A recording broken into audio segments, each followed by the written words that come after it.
Selamat siang dan salam sejahtera bagi kita semua. Kami dari kelompok 10 akan mempresentasikan hasil diskusi kami mengenai bioreaktor hibrid anaerob 2 tahap pada pengolahan limbah cair industri sagu. Adapun kami kelompok 10 yang beranggotakan, yang pertama Bella Nasution NIM 17029, kemudian Binsar Harahap NIM 17044, kemudian Pratiwi Putri NIM 17181, Elizabeth Anissa 17168, dan Yudian 17185.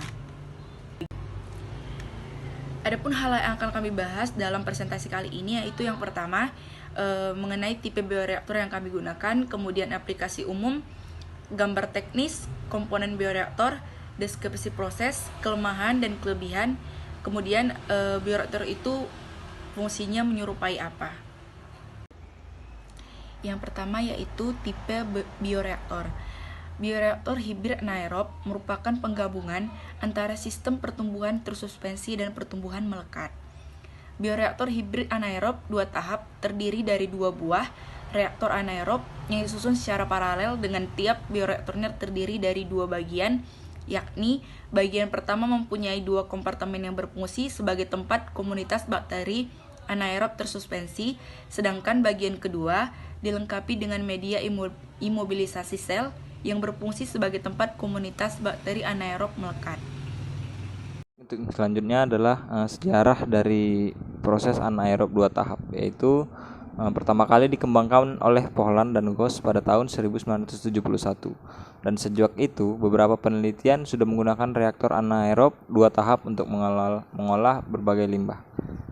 Salah satu penelitian terdahulu oleh Gos dan kawan-kawan pada tahun 1985 menggunakan beberapa jenis limbah cair industri sebagai substrat, dan didapatkan hasil pengolahan anaerob 2 tahap terbukti lebih unggul daripada yang 1 tahap.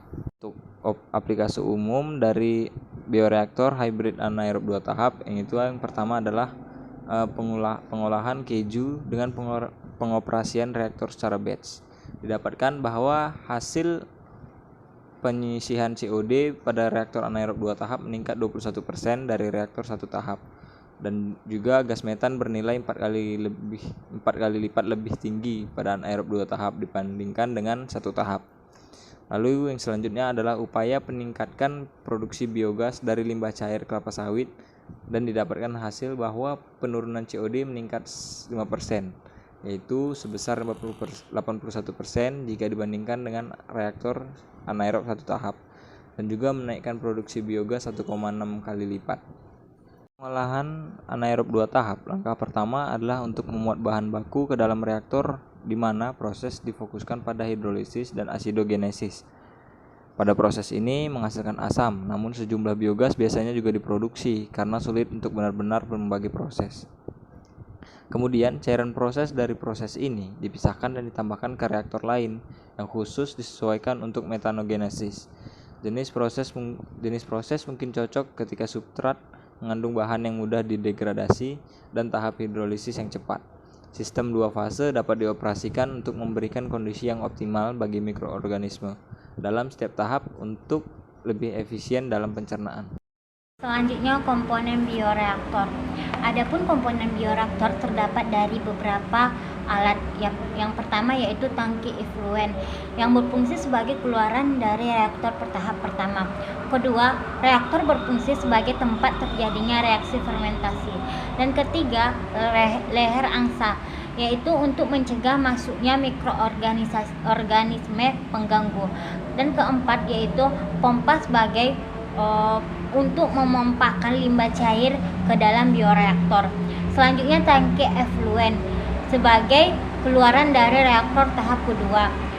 Selanjutnya itu kontrol sebagai alat untuk mengatur laju alir limbah cair yang masuk. Dan selanjutnya, beker gas sebagai penangkap biogas. Di sini saya akan menjelaskan deskripsi cara kerja. Terdapat 3 deskripsi cara kerja. Yang pertama itu karakteristik limbah cair, kedua instalasi pengolahan limbah cair sagu, dan ketiga pengoperasian instalasi pengolahan limbah. Pertama, di sini saya akan menjelaskan tentang karakteristik limbah cair. Karakteristik limbah cair yang digunakan dalam bioreaktor tersebut adalah limbah cair sagu dari pabrik sagu yang terletak di Desa Teluk Belitung, Kecamatan Merbau, Kabupaten Kepulauan Meranti, Provinsi Riau. Dengan karakter tersebut, maka ada karakteristik limbah cair pabrik sagu tersebut. Yang pertama itu parameter pH, di mana parameter pH-nya itu terdapat 5,1 dan COD-nya itu yaitu 55. Selanjutnya itu instalasi alat pengolahan limbah cair sagu.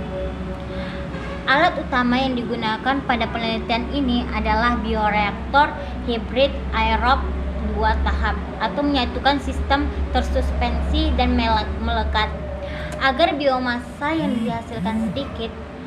Pada rangkaian pengolahan limbah menggunakan bioreaktor hibrid anaerob 2 tahap bermedia batu, dapat dilihat bahwa bioreaktor hibrid anaerob 2 tahap terdiri dari 2 buah reaktor anaerob yang disusun secara paralel, dengan tiap bioreaktornya terdiri dari 2 bagian, yakni bagian pertama mempunyai 2 kompartemen yang berfungsi sebagai tempat komunitas bakteri anaerob tersuspensi, sedangkan bagian kedua dilengkapi dengan imobilisasi sel yang berfungsi sebagai tempat komunitas bakteri anaerob melekat. Alat ini dilengkapi dengan pipa inlet, pipa outlet, dan pipa aliran biogas ke wadah penampung. Batu dimasukkan ke dalam bagian yang tidak bersekat, kemudian pada bagian tersuspensi dan melekat dimasukkan kultur campuran yang terdiri dari kotoran sapi dan substrat berupa limbah cair sagu yang telah diaklimatisasi, sehingga volume reaktor efektif 20 liter pada bioreaktor tahap 2. Lalu diinjeksikan gas nitrogen selama 10 menit pada masing-masing fase pertumbuhan tersuspensi dan melekat yang bertujuan untuk mengusir oksigen terlarut dalam cairan. Limbah cair sagu yang diolah dimasukkan ke dalam tangki umpan, kemudian menggunakan pompa limbah cair tersebut dialirkan menuju bioreaktor. Aliran limbah cair sagu yang ada di dalam bioreaktor turun dan naik mengikuti sekat yang ada di dalam bioreaktor hibrid anaerob 2 tahap, dan aliran tersebut akan keluar menuju tangki efluen. Dari tangki efluen, limbah cair sagu akan dipompakan kembali menuju bioreaktor tahap 2 dengan laju pembebanan organik yang telah divariasikan. 3. Pengoperasian instalasi pengolahan limbah. A. Tahap startup. Selama proses startup, limbah cair pabrik sagu ditambahkan sebagai umpan sebanyak 18,3 kg COD per meter kubik hari pada bioreaktor tahap 1. Dan 6,9 kg COD per meter kubik hari pada bioreaktor tahap 2 yang bertujuan untuk membentuk lapisan biofilm. Sampel hasil keluaran bioreaktor diambil setiap hari dan dianalisa pH, temperatur, dan kandungan COD. Proses startup dihentikan jika tercapai keadaan tunak atau steady state dengan nilai COD berfluktuasi 10%. Baiklah, selanjutnya pengoperasian instalasi pengolahan limbah tahap continue.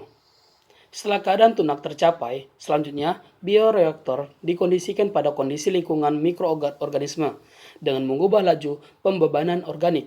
Proses kontinu ini bertujuan untuk melihat pengaruh laju pembebanan organik terhadap waktu, serta kemampuan bioreaktor dalam mengolah limbah cair. Setiap laju pembebanan organik yang diberikan dilakukan sampling efluen bioreaktor sebanyak 500 ml setiap harinya. Selanjutnya itu analisa dan pengolahan data analisis. Analisa dan pengolahan data COD dilakukan sesuai dengan standard method for the examination of water and wastewater. Selanjutnya adalah kelebihan dan kelemahan dari bioreaktor ini. Kelebihannya itu adalah pengendalian kehilangan atau washout biomasa yang sangat istimewa sehingga meningkatkan dan mempertahankan konsentrasi biomasa anaerob agar tetap tinggi. Kedua, dapat menghasilkan biogas yang dapat digunakan sebagai bahan bakar gas baru dan terbarukan dan dapat digunakan sebagai pengganti bahan bakar fosil. Dan yang ketiga itu mampu mengendalikan pH yang disebabkan laju pertumbuhan metanogenesis. Untuk kelemahannya itu, kelemahan yang utama pada sistem anaerobik adalah proses pertumbuhan mikrobanya lambat.